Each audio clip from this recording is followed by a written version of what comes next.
انسان کو اپنی زندگی میں بہت سی مشکلات کا سامنا کرنا پڑتا ہے، بڑے بڑے اہم کام اس کو سر انجام دینا ہوتے ہیں، تو انسان محنت کرتا ہے اپنے طور پر، اس سے جو کچھ بن پڑتا ہے وہ کرتا ہے، لیکن اس سب کچھ کے باوجود اسے کامیابی نہیں ملتی ہے، وہ اس کام کو پایۂ تکمیل تک پہنچا نہیں پاتا ہے۔ پھر انسان پریشان ہو جاتا ہے کہ آخر کون سی چیز ہے جو اس سے چھوٹ رہی ہے، جس کی وجہ سے اس سے وہ کام ہو نہیں پا رہا یا اس کام کو پورا کرنے میں اس کو مشکل پیش آ رہی ہے۔ تو پیارے دوستو، وہ چیز جو ایک مسلمان چھوڑ رہا ہوتا ہے، ہر باقی کام کر لیتا ہے، لیکن اس ایک چیز کو چھوڑ دیتا ہے جس کی وجہ سے اس کی کامیابی ناکامی کے اندر تبدیل ہو جاتی ہے اور اس کی آسانی مشکل کے اندر بدل جاتی ہے۔ وہ چیز ہے ذکر الہی۔ اللہ کا ذکر ایک ایسی چیز ہے کہ جو کسی کام کے اندر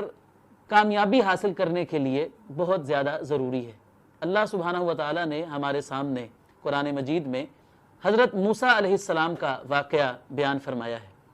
حضرت موسیٰ علیہ السلام کی زندگی کا سب سے بڑا مشن اور سب سے بڑا کام وہ فرعون کو للکارنا تھا، فرعون کو تبلیغ کرنا تھا، اس کو اللہ کی توحید پر قائل کرنا تھا۔ جب اس اہم کام اور اہم مشن پر بھیجا اللہ تعالیٰ نے موسیٰ علیہ السلام کو اور ان کے بھائی ہارون علیہ السلام کو،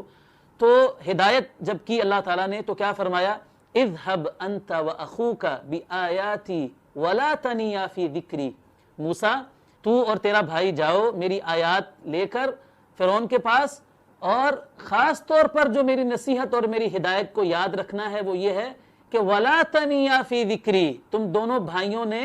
میرے ذکر میں سستی نہیں کرنی۔ اگر تم کامیاب ہونا چاہتے ہو اس مشن میں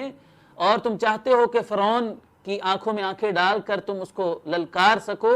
تو تم نے میرے ذکر میں کوتاہی نہیں کرنی ہے۔ دوسری مثال ہمارے سامنے دشمن کا مقابلہ کرنے کی موجود ہے۔ اللہ رب العزت نے فرمایا ہے، یا ایھا الذین آمنوا اذا لقیتم فئۃ فاثبتوا واذکروا اللہ کثیرا لعلکم تفلحون۔ اے ایمان والو، جب تمہارا سامنا دشمن کے کسی گروہ کے ساتھ ہو جائے میدان جہاد میں، تو تم نے دو کام کرنے ہیں۔ ایک تو فاثبتوا، تم نے ثابت قدمی اختیار کرنی ہے، اور دوسرا واذکروا اللہ کثیرا، تم نے اللہ کو کثرت کے ساتھ یاد کرنا ہے میدان جہاد میں، لعلکم تفلحون، اگر تم کامیاب ہونا چاہتے ہو۔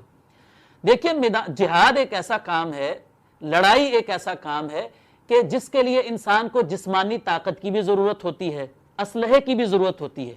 اور تیاری کا اللہ نے خود حکم دیا ہے، وَأَعِدُّوا لَهُم مَّا اسْتَطَعْتُم مِّن قُوَّةٍ۔ مجاہد جو ہے وہ ایسے ہی نہیں میدان جہاد میں کود پڑتا، وہ اس کو پہلے سے جہادی عسکری ٹریننگ لینا ہوتی ہے۔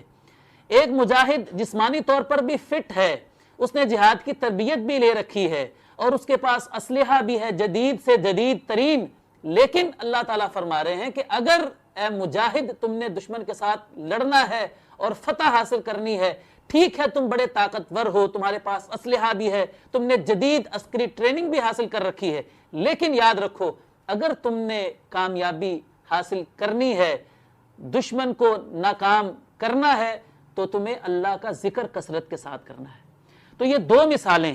ایک جابر سلطان کے سامنے کلمہ حق کہنا، یہ بہت بڑا اور مشکل کام ہے، اور دوسرا دشمن کے ساتھ میدان جہاد میں لڑنا، یہ بھی بہت مشکل کام ہے۔ اللہ تعالیٰ نے مسلمانوں کو یہ سمجھا دیا ہے کہ یہ اتنے بڑے دو کام اگر تم ان میں کامیاب ہونا چاہتے ہو تو ذکر الہی کے بغیر کامیابی ممکن نہیں ہے۔ تو پیارے دوستو، دنیا میں ہمارے جتنے دیگر کام ہیں جن کو ہم مشکل سمجھتے ہیں، وہ بہرحال ان دو مشکل کاموں سے